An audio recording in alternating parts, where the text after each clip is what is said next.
Okay, it's good to be here again. Good morning, everyone. Good morning, wherever you are watching us from. It's 10:05 a.m. here, Lagos in Nigeria. Wherever you are watching us from, thank you so much for joining us. My name is Mayowa Anobanjo. I'm business savvy and digital business expert, and I am the convener of this conference. And this conference, we are looking at using it, that is DigiCode Virtual Empowerment Conference. We are looking at using the conference to empower 5,000 people globally.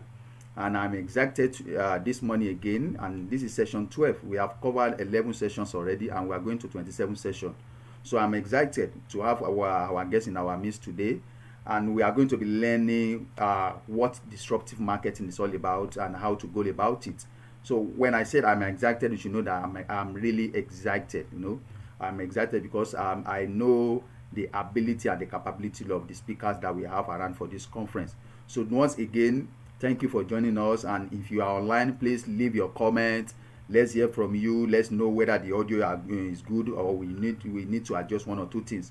Okay, we are not here alone. We are here because of you. So our speaker is in our midst. Let me bring her up so that you will see a beautiful face. Olio man, how are you doing this morning? I'm doing great. Thank you so much for having me. I am absolutely delighted to be here. Really. That's awesome. We are excited to have you in our midst this morning too. And also thank you for honoring our invitation when we reach out to you. It's a pleasure, really. Yeah, you are really welcome. So talk to us. Where are you joining us from? Oh, I'm joining from Ljubljana in Slovenia. That's a small country in East Central Europe, but it's got everything from mountains to the sea to the forest, and they have no wild animals, so you can actually go anywhere whenever you like. Okay, I know you are from Nigeria, so tell to us, where are you from in Nigeria, and then okay, where are you from in Nigeria? Where are you from? Let's hear a little about your background. I'm Nigerian, and I was born in Benin City, Edo State. Okay. And so technically, apart from traveling, I lived all of my life in Nigeria until about 4 years ago. So all of my previous career experience is from companies and in Nigeria. And so that's where I started my journey, and I'm here today. Basically, all of the things that built the muscles that I have, from work experience to business experience to everything I'm doing today, all started from Nigeria. So, of course, I couldn't be more grateful. That means the charity begins at home. Yes, of course, 100%. That is awesome. So do you have any side hustle business apart from working for organization? Yes, I do. And I'm going to probably talk more about it because it's going to help people gain a better understanding of the talk we're going to be talking about. So apart from my professional role as what I work on, of course, I'll talk about that as well. Okay. On the side, I have an NGO that actually trains women and helps them build capacity, trains them in skills for free, and then mentorship. And then we have annual conferences, and this is free of charge. Nobody pays for anything.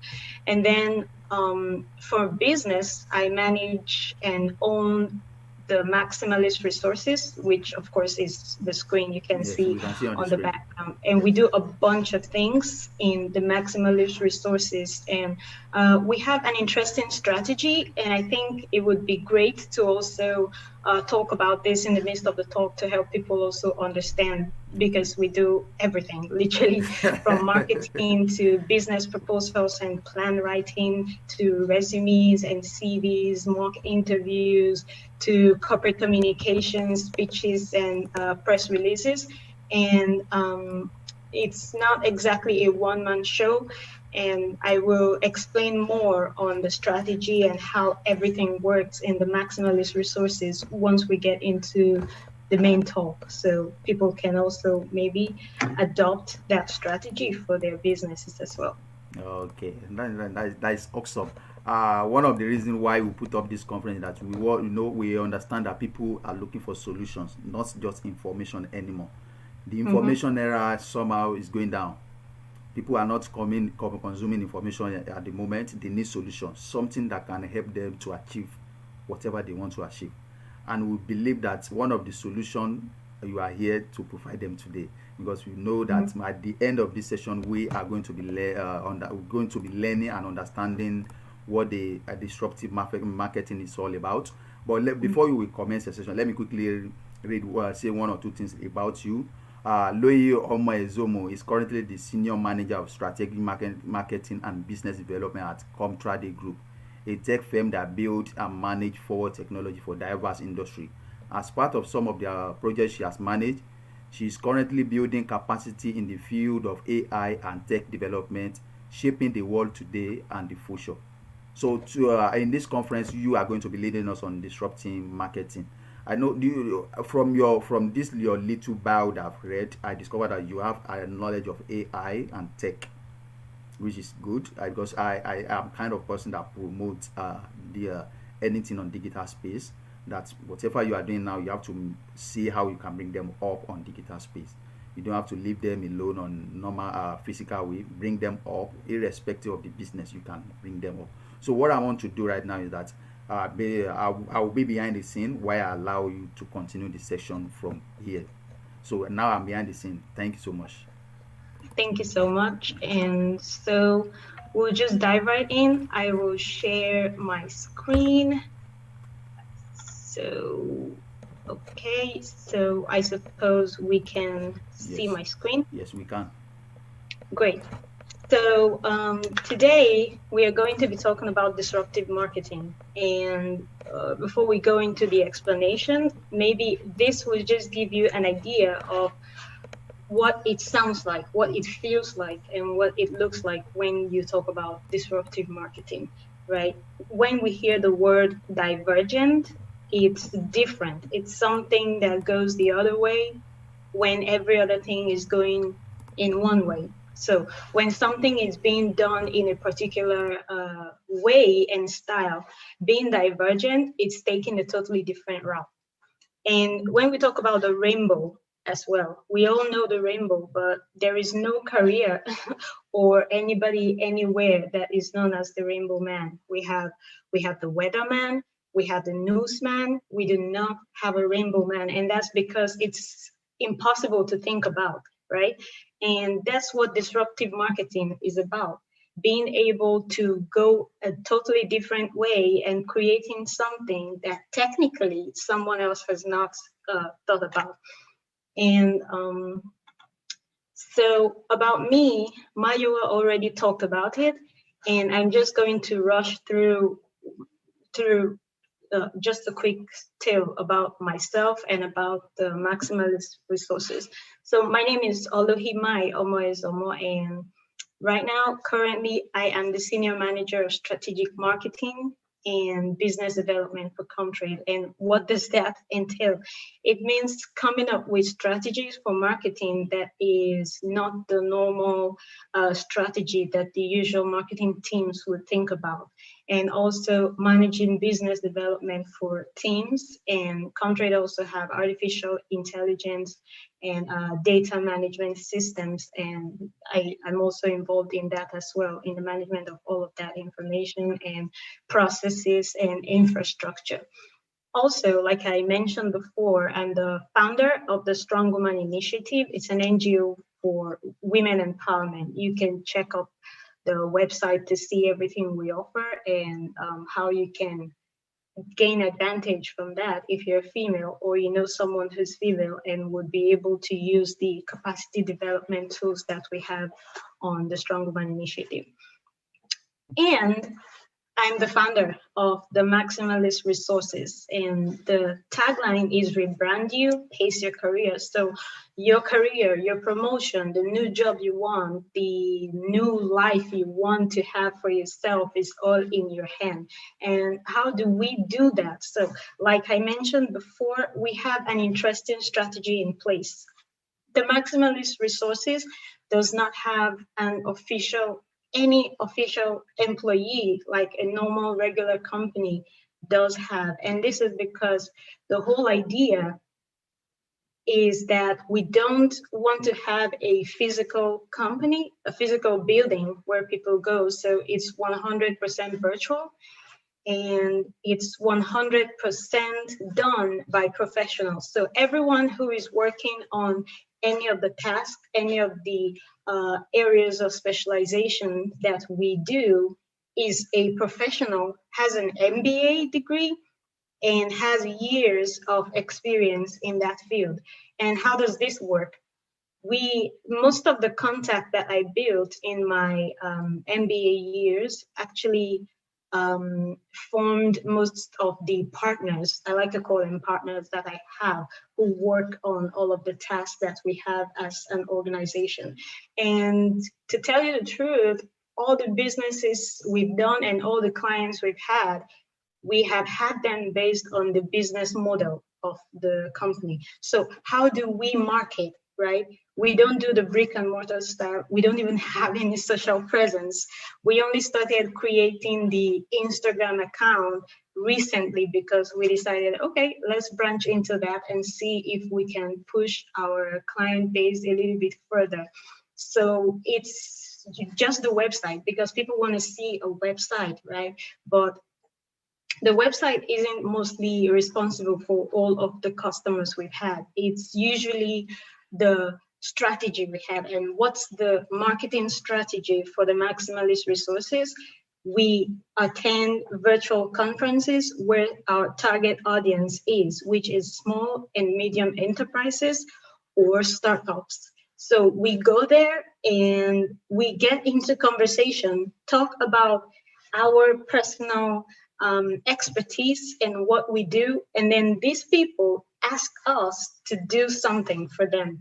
So we do not even talk about the businesses we've already done. We just talk about our work experience and everything. And this is a totally different strategy than what is currently on ground for most companies, which spend so much money on marketing and budgeting. So enough of myself and the Maximalist Resources. Let's dive right into disruptive marketing. So what is disruptive marketing? And in every slide, I put a footnote that should be a key takeaway from you. And on this slide is divergence is a vibe. The rainbow is interesting. A man that can wield both divergence and the rainbow takes a totally different route. So if someone is going to wake up today and announce that he's officially a rainbow man, everybody is going to be interested in what he's selling, right? Everybody is going to be interested in what he's doing. Everybody is going to want to understand what exactly he is doing that makes him a rainbow man, right? And that's the idea of disruptive marketing. So simply put, it means turning all those marketing rules that you have, all of those current strategies that are on ground, which of course I would be calling brick and mortar process in this talk, is turning all of those processes, all of those rules, those things you're used to, is changing them around and changing the mindset, changing the impression, changing the perspective, not just about the company, not just about your business, right? Not just about the industry where you play, but about the client. Because at the end of the day, the people you want to attract and the people you want to get their attention is the client. So disruptive marketing is turning all those rules so that you challenge what is generally accepted by the industry, by your company, and by your client. So typically, you need to decide to be different. That's the first step. in disruptive marketing. Decide to be different, and then get comfortable and used to being different. So if a fish is comfortable in water, you who want to do disruptive marketing, you have to dig your heels into a zone that is called different. And that's the only way you can effectively become a disruptive marketing person. So disruptive marketing, why? Why disruptive marketing? Why do we need it? And why does it work? So the footnote for this slide is always remind yourself frequently. If you need a stick note, put a lot of stick note on your office or on your computer, on some place where you can see them, or on your phone, right? Get notifications and prompts that have to remind you frequently that crazy ideas, no matter how crazy they sound, no matter how crazy and unbelievable they sound, that crazy ideas actually work, right? And to give you a better understanding of this is that think about years ago when people were using animals as means of transportation. So all they thought they needed, remember I said, disruptive marketing is about challenging the conventional thinking process of your client, of your industry, and of your company, of your organization. So people were using animals to transport goods and transport themselves from one place to another, and it was good. They thought all they needed was a healthy, stronger animal. So they needed to get more animals, they needed to buy more animals, they needed to get a bigger farm or something where they can keep these animals. Nobody thought that they needed a car until somebody actually thought about a car and brought it to them and made them suddenly realize that they needed a car. So, and that's the whole idea of disruptive marketing. Planes, think about planes. Think about phones, right? People would write letters and ship it across the sea to wherever the letter is going. It would take months for the letter to get to that destination. It would take months for the person to reply and send it back. Nobody thought they needed a phone. Even when someone thought about the idea of telephone, it was going to be on the desk, right? And everybody thought, my life is easier. So as long as I can get home, I can quickly make that call. But someone took it a step further and thought about mobile phones, right? So people technically will not realize that they need the idea that you have, the disruptive marketing idea, the groundbreaking idea that you can use to sell whatever it is you want to sell until you actually bring it to their face, until you actually start selling it to them. So why do you want to start thinking disruptive now? It is because you do not want to be like Nokia. You do not want to be like Kodak, right? You do not want to be like BlackBerry. You do not want to be like the Weinstein Company. You do not want to be like Blockbuster. And it would help if you can dig into all of these people and try to figure out what they did wrong and how they did not agree to go with the flow enough to accept the disruption. So why does disruptive marketing work? It is interesting and affordable. So most people, when they think about disruptive marketing, they think it is not affordable. They have to create this huge budget for marketing. But every place where I have done activities that disrupted the previous method and brought in a new style or a new system, all we needed were stuff we already had. So the first thing is, because it's interesting, people are attracted to it and people want to see more. Remember the Rainbow Man story? So people hear about a Rainbow Man, everyone is interested in the guy and want to find out what he's doing, right? And it's affordable because you can use something that you have inside your house, right? Something that you already have, so that if you have to spend, it's for something that you don't have but is affordable. And disruptive marketing, it works because it's original. People haven't seen something like that. And so they want it. They want to be part of it. It goes viral. It receives the clicks that it's supposed to receive. It's original, it's real. And what's originality? Trustworthiness. People can trust this product. And the one company that ruined that whole process was the Weinstein Company. When people they had great ideas for movies. Oh my God, they had amazing ideas for movies, and their movies were really one of the forward-thinking ones. But the minute people started complaining about sexual assaults and rape and everything, that company crashed. They had to sell out their assets. So, and creativity, people want to see creativity, intelligence, authenticity, confidence, anything that brings all of this emotion in your client is what you want to do. And then the beauty of why disruptive marketing works is that you can juggle many balls at the same time. And two of those, the most important two, is brainstorming and experimenting. So you can brainstorm with your team day in and day out. And the minute you guys hit something, you can just jump right into experimenting. Is the beautiful part of disruptive marketing. And how, I guess most of you are already thinking about this, how can you develop a disruptive marketing plan? And your footnote for this slide is 2 is your personal magic number. And why?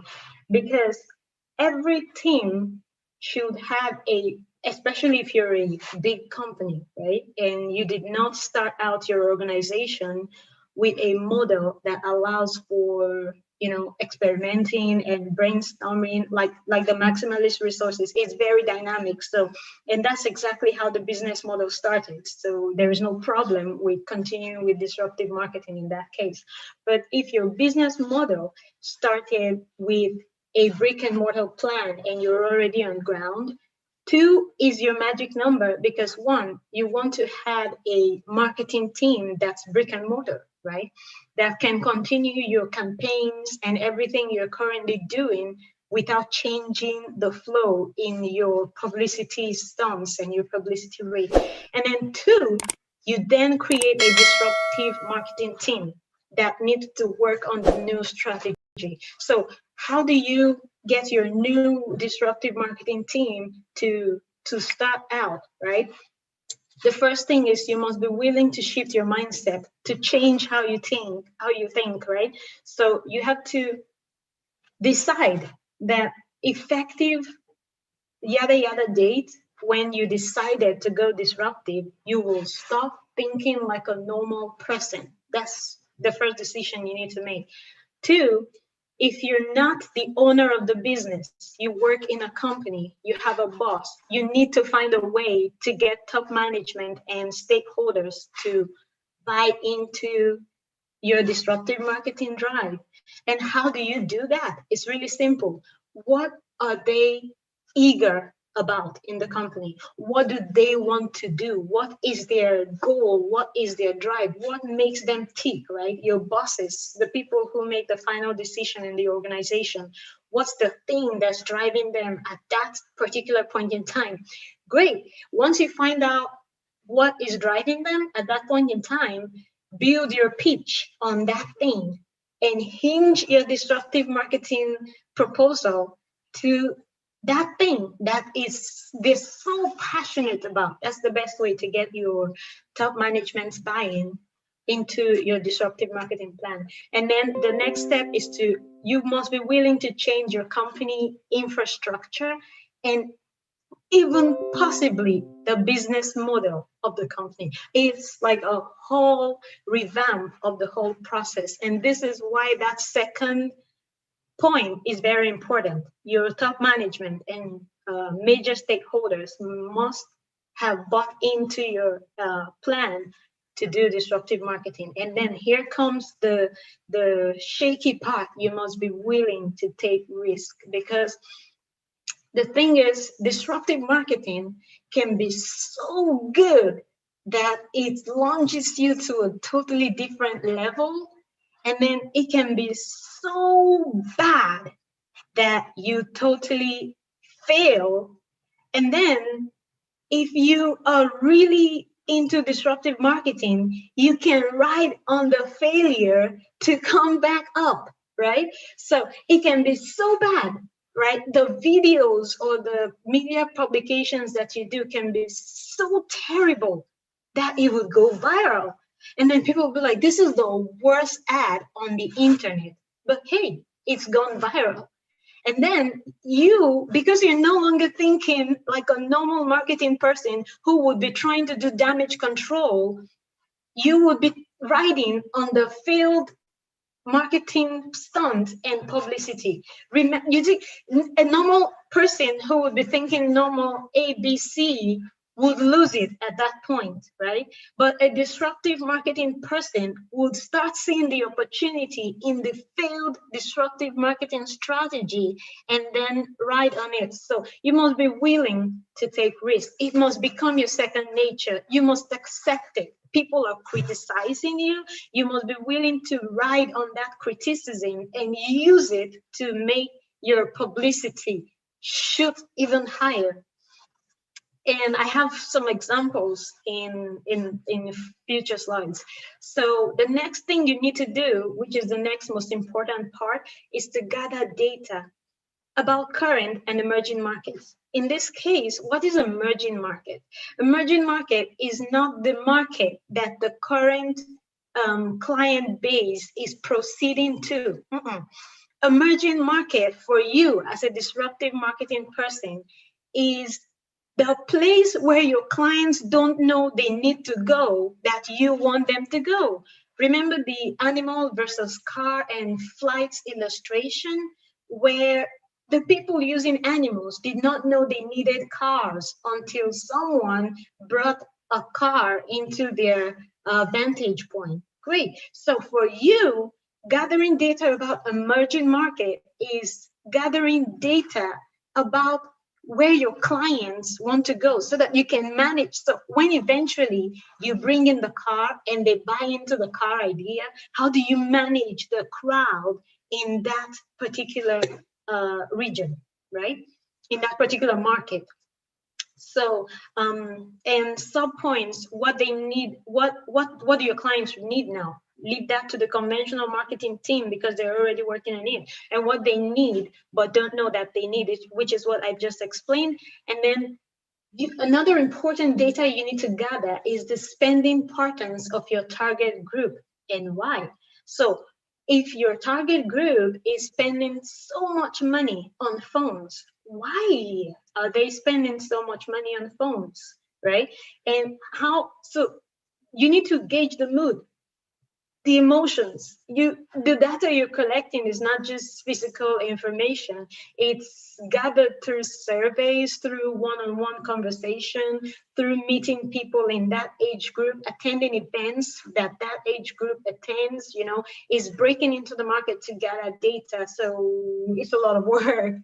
And then the next point is determine strategy, channels, and content based on the data you have mined. So after gathering the data, you're preparing for your launch right now and also preparing for your launch post-success. And then set a consistent brand guideline and marketing messages. And what does that mean? You and your team, your disruptive marketing team, have to decide on consistent, this is what we want to look like. This is what we want, so that when people see, for instance, when people see light orange, they should be thinking TMR. They should be thinking the maximalist resources, right? When people see something bright and interesting, when people see red and white, they should be thinking Coca-Cola. When people see whatever it is they need to see, they should be thinking yada, yada, yada. So you need guidelines, and then frame all of your marketing messages to sound like what you need them to to sound like, what you need people to say, what you need people to act like, who do you want people to associate the brand with, right? So, and then do not be scared to be funny. You must be willing to be funny, humorous, and unusual. It is weird and humorous stuff that go viral. So if you cannot hit the target by being by riding on the emotions of people, you need to hit it by being funny. And then the next point is for you to execute. Who is doing disruptive marketing? So I have some names here and some examples. In this case, seeing may be believing. So Apple and Android was really making a name. I mean, before Apple came in, and then Apple comes with iOS, and people who move to Apple, it feels like a cult. They don't want to move back to Android. Maybe they're not even using the full features of the Apple devices that they use, but you keep hearing them say they want to get a new one. They're getting the next one comes, they have to get the next one because the iOS and the functionality of the previous one will be off, right? So think, how did Apple break into such emotional, so that they have held you so much in this whole cult and this that you can't leave, right? And Amazon. So while Android was trying to kick Apple out by creating something that could work as much as the iOS, Amazon didn't bother to do that. What they did was to create Kindle, right? They created this Kindle Fire and then built on something else that Apple wasn't looking at. They weren't trying to push Apple out of the market. They were trying to ride on what Apple already did. So disruptive marketing right there. And then I don't know if all of us heard about Link's Cause, where they said she has the worst website in the world. So I'm just going to show you Link's website. So I think she even got on the Guinness Book of Record for having the worst and most ugly website. But hey, the girl sells cars like crazy. And they Did they said call she's one this of the, website the worst website so far? yeah, But and it they said look that more like she, e-commerce website. uh-huh. So they said she's one of uh, the top leasing car companies in the UK. Okay. And so her marketing strategies are unbelievable, really. Wow. And then Anna's Foundation came up with an interesting branding strategy that actually focuses on kids. So what they did was for children who are facing child abuse situations, they created this design. And so here, a parent's viewpoint can only see to the top, and the viewpoint allows you to see a certain write-up. And then for kids, when the parent sees something, the kid sees something else. So if you do not want your parents to know, you just have to see that message with this picture and the injury, and you can call the number once you have the opportunity. And the parent only sees the top of the message. Amazing strategy right there. And I don't know if we ever heard about the Dollar Shave Club. So they had this app, and this is the founder, the company. What they did was to change the process, everything.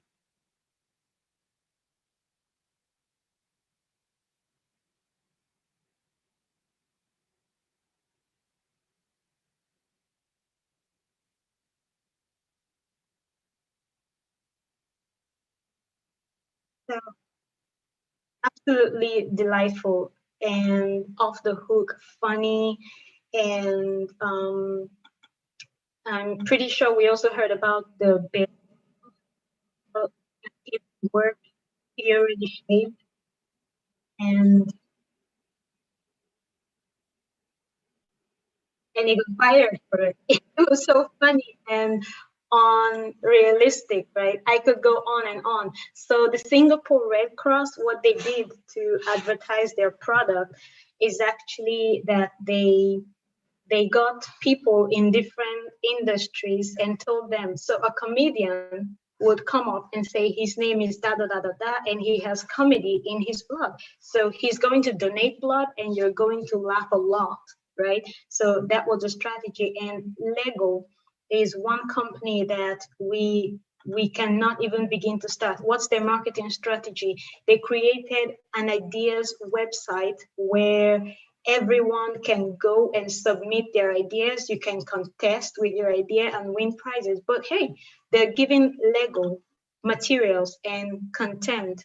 And Toyota actually came up with the idea for being furled by bullshit is unbelievably interesting. And I could send the links across if people would be interested in seeing that. And this is the last slide. It's managing and sustaining disruption. So you have gotten to disruption, and you have created a niche for yourself. You're excelling and doing very well. So what's the footnote for this slide? Yep, there's always yet another hard part after the hard part is done. So everyone is telling you this is the hard part, disrupting the market and becoming on top of the list. But hey, there is a hard part too. You have to manage and sustain where you are so that you don't fall out of glory, right? So how do you do this? Keep researching, keep brainstorming and experimenting, keep taking risks, keep monitoring the mood of your target audience, keep being original and authentic, ensure a strict compliance of the team to the guidelines you build. Even if so the beauty of disruptive marketing is being dynamic. Create a process in which someone who suddenly thinks of an idea passes it through the team first, and then it goes through the cooking stage before you jump right on it. So ensure you stick to your compliance and to your guidelines. And if something must change, it must be done collectively as a team. Possible careers you can hit in disruptive marketing. Like we say in the Maximalist Resources, you can start pacing your career today. You can start working on it today. So first, you need to go into marketing and branding. If you're going to build a career in disruptive marketing, you need to start somewhere. And while you push your career forward, you can become a brand manager.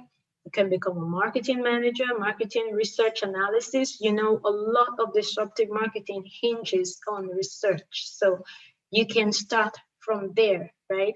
And then you can also become an advert director, creative director, strategic marketing manager, conversion rate specialist, digital marketing strategist, head of content marketing. I know all of these sound big, but it's really easy to climb up the ladder in marketing, especially if you do your homework properly and you do your initial work properly. So start from somewhere, maybe join the corporate communications team of your company and start out there. If you work in a company in Nigeria, you do have an opportunity to literally have your hands on everything. So if you're in corporate communications, you would probably have to try your hands on design, try your hands on social media marketing, try your hands on speech and release marketing, try your hands on every kind of things. You would have to go to events, you would have to create events. So it gives you an opportunity to create a base for whatever becomes your target career process that you would want to go to. And yeah, so you're awesome. You made it to the end. And if you have questions, if there are any questions, you can maybe drop it on the chat and we will take them, or maybe you'd send it across to Mayowa and he will get them and connect with me so that we can respond and then send it right back to everyone. Thank you so much for listening to me, and I hope you learned something new today. Yes, we learned something new, something powerful, something mind shifting. But I did enjoy myself. And likewise, the others that are watching online too, they are really really enjoying themselves too. And we have a lot of comments, but no questions. So thank you so much. And right now, if you have any question, please drop them, because Lohi is done with the section, and it is time for question and answer. So thank you, Lohi, for the session. It's mind shifting. I can see why you have to move to that end so that you can properly do what you are doing.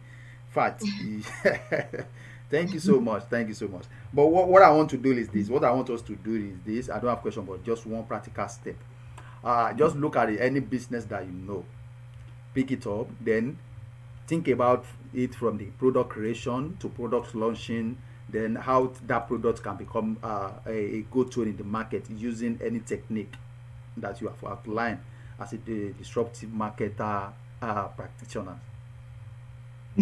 So, okay, so maybe we can talk about, I pretty much talked about the maximalist resources when I was starting, but maybe I can think about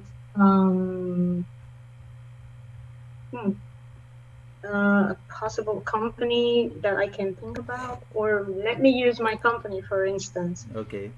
So we had this annual conference, and it was basically just a replay of the attendees. It was the same process from beginning to the end. So what they did was to just repeat what was done. And then eventually I joined the team, and the truth is I realized that we could actually get more people and less.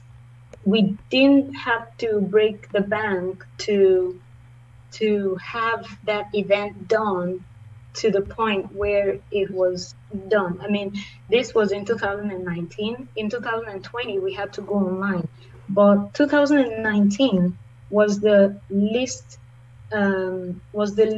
the company spent on that conference. And why was that?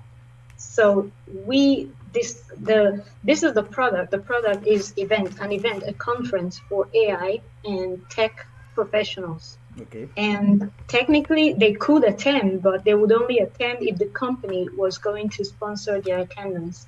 And we needed them to attend, and we needed the company to sponsor, because if the company is going to sponsor one person, there is a possibility for the company to sponsor more.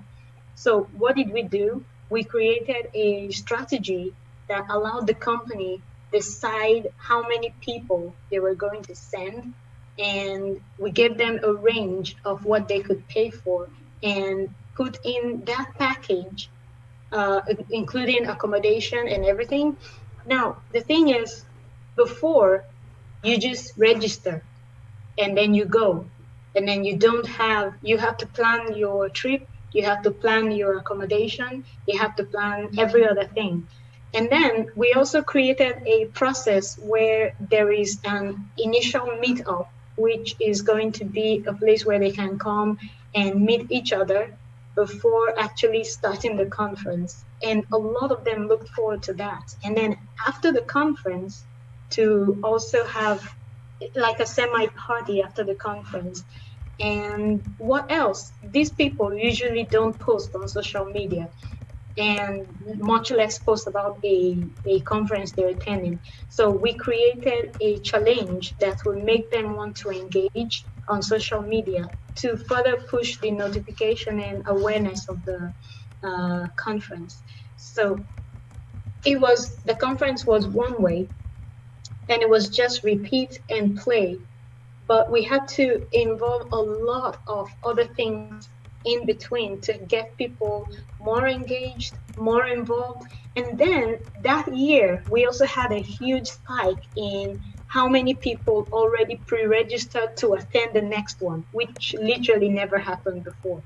So the first thing you need to do is to understand how you can access your target audience, right?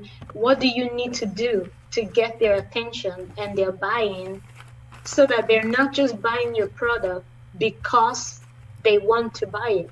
They're buying your product because they realize that they need to buy it. There's a difference between want and need. So if they're involved in this is a group and a team that would be interesting to join, you know. If I'm not in there, I am missing out on something. And that's the emotion you want to create in your clients. If I don't have this product, if I'm not part of this product, I'm missing out on something. So decide on, take your product or your item and revamp the whole process, shake it up. That business model you usually use to sell, break it and open it up. What are the possibilities in here that you can do?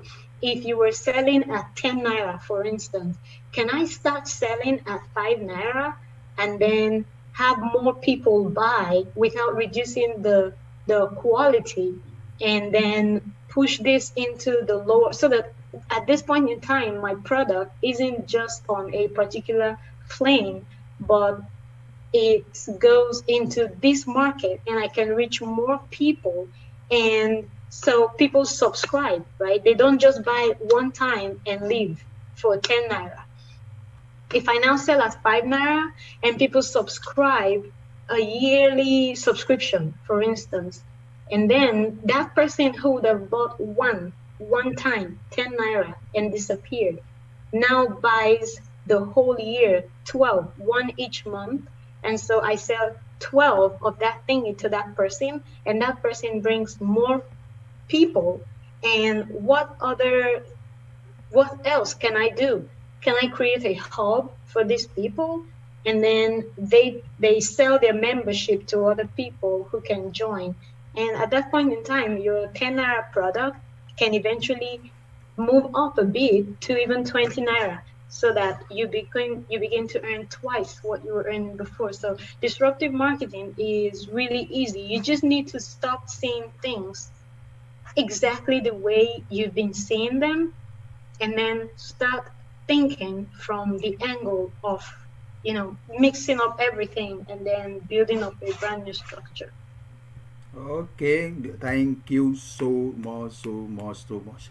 Okay, now we have a lot of comments. We have well detailed. Oh, thank you, Ma. Great session. The session is really good. That's from this TCJR 98 drawing.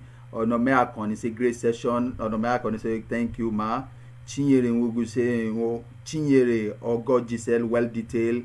And we have okay. Be willing to take risks in disruptive market. That is from Shinwere Ngochi. So, in the absence of no question, we presume you all like the section and you enjoy it, because we want to close. We have other session coming up at 12 p.m. Nigerian time. That is West African time, and we are going to be looking at the business of shoemaking. Okay, that is what we are going to be looking at. But Loy, before you will leave, I would like you to leave your contact for those who may like to contact you, and then what you would like to say to anyone that want to embark on his business, that want to start up, or maybe that is having challenges with their marketing, or they are making sales, things like that. What would you like to say to them, the advice, then your contact as we wrap up the show? Mm-hmm. So I'll start with the advice. And okay. The thing is, nothing is easy. Nobody who is a giant in the market today started from the top.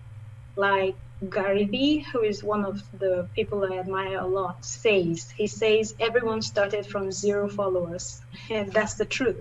Everybody started from 0 and started building. I think I saw the post about a few weeks ago on Instagram. Exactly. Yeah.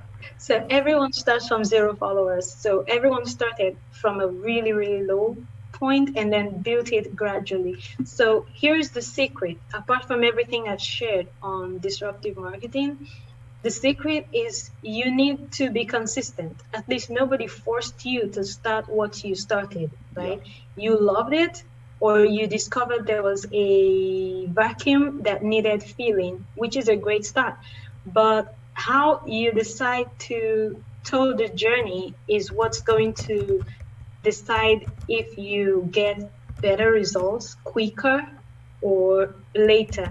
So if you can implement all of the points that we shared on disruptive marketing, It is okay to start today, and you just need to be consistent. You just need to decide on your business model and then stick with it and keep going. Do not let people pressure you into doing what they're doing, because remember, you're not everybody.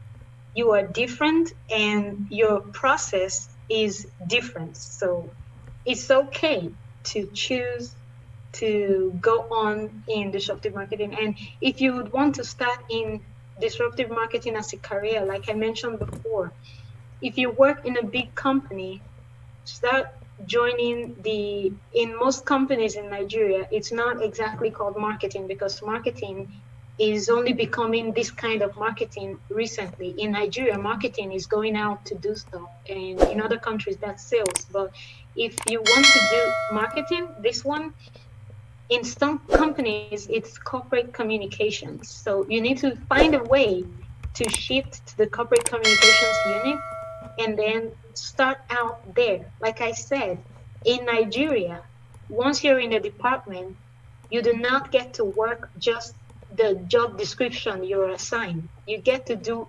literally everything. I worked in Nigeria for at least 5 years, and so I know what I'm saying. And it's a great advantage to you because it gives you the opportunity to see everything, to learn everything, and to know everything. So once you have experience in all of this, you need to upgrade your CV and then start applying for the roles that are the next. So build your career path and then start applying for each role. So, and we can help you further at the Maximalist Resources, right? To help you create your career path from the base spot that you are, and what is the next point you need to go. What is the next point you need to go? So you're responsible for rebranding yourself and for charting out your career journey. I really do hope that everyone who watched this or who will watch this in the future will be able to implement all of these strategies we've put on the slides. And if you would like to contact me, you can follow me on LinkedIn. It's my name, Lohi Omo-Ezemo, or you can contact me on Facebook or Instagram, Ruth Lohi, Ruthlohi, and that's it. Or you can contact me through the Maximalist Resources, info at the Maximalist Resources. I'm pretty sure someone in the team would see it and forward the email to me if your request is to speak with me directly. So that's it, and I hope everyone has a great weekend. Yeah, thank you so much. Yeah, I think you have started our day with on a lighter mode, and you have also started the weekend for us on a lighter mode too. So thank you so much for the section. We really appreciate. And before we wrap up the section, please, if you are watching right now, I want you to subscribe before you leave so that you will get to know the notification when we are commencing the next session. And also we have I have a book that I released early this year, and it's on how to make passive income online. So if you go to our store, that is on the incomestreams.com/shop, you will be able to see the book. The book is over there, and I would like you to get it. It's just 2,500 naira from Nigeria, if you are in Nigeria. And if you want to get it on Amazon, go to Amazon, search my name, Mayowa Nobanjo. The book is also there. And this is where we are closing the section right now. And Loy, so thank you so much for the section. You have really impacted us. And for me, I have a lot that I put down during the section, like 3 pages notepad already that I've put down during the section. So that is it. I with this a conference like this is meant for all of us to learn together. Nobody's an island of knowledge. So I look up to some people. I have some people who are the same wing with me, and I also see some people who are coming up, and we share the platform across all these 3 people: those who are coming up, those who are in the same wing with me, and those I look up onto. And each session I've been trying to put 1 or 2 things together, and your session is not exception, and you have really done a good job. So thank you so much. And on behalf of the Income Stream community and the team behind the DigiCode Virtual Empowerment Conference, we want to say a big thank you, and say big thank you for honoring our invitation. And we don't underrate your presence here. So thank you so much. We love you, and we look forward to see you some other times. Thank you so much. Okay, thank you. Yeah. Bye. Bye for now. And the listener, this is where we are ending the session. Thank you so much, and I look forward to see you at 2 p.m. as we commence the next session. Thank you for now.